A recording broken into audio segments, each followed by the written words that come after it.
Okay, so I accidentally, in trying to do this ahead of time, got that a little bit mixed up.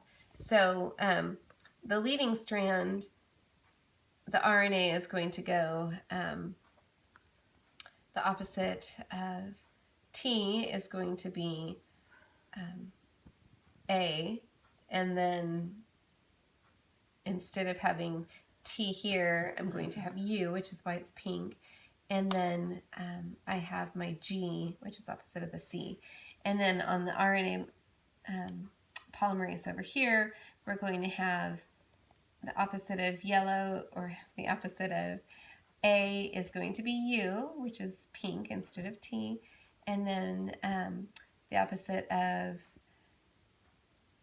T is going to be A, and the opposite of G is going to be C. And so we'll be working this direction.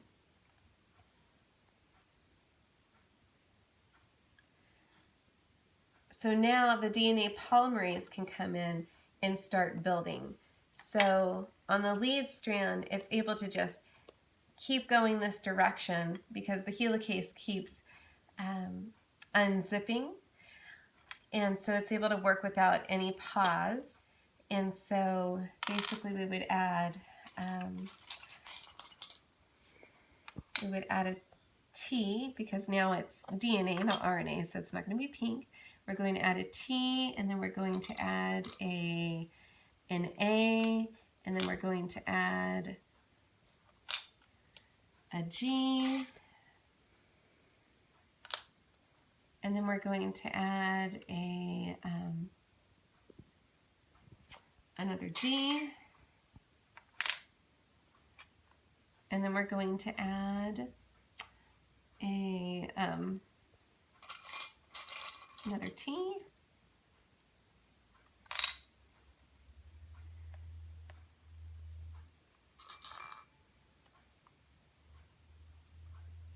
and then an A.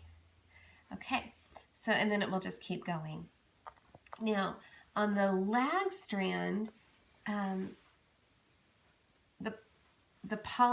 the DNA polymerase is going to have to stop and wait for more RNA polymerases to come.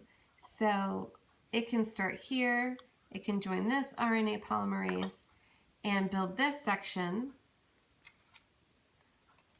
I put that down. And so it can do, again, this is DNA, so it can go back to the other colors. I'm a little short on my greens. Actually, I don't need green.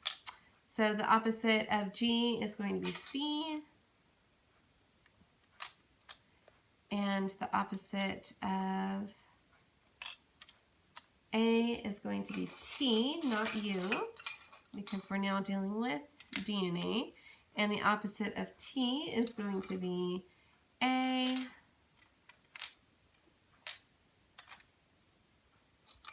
I have a few different sizes. The opposite of G is going to be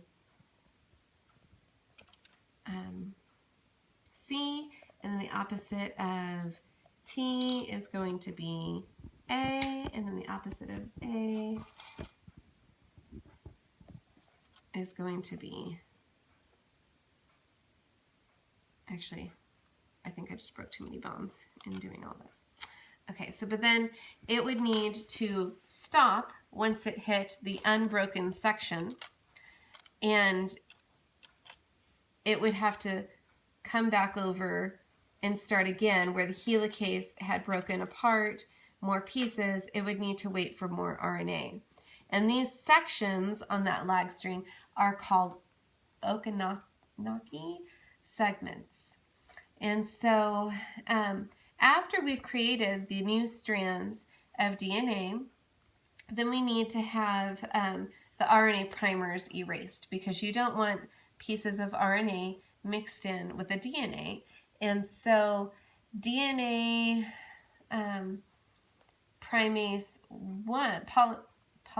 1 comes in and erases that. So this little section is going to go away, and it's going to be converted into, I'm actually going to need it's going to be converted into DNA. So basically that pink is going to turn red and come back.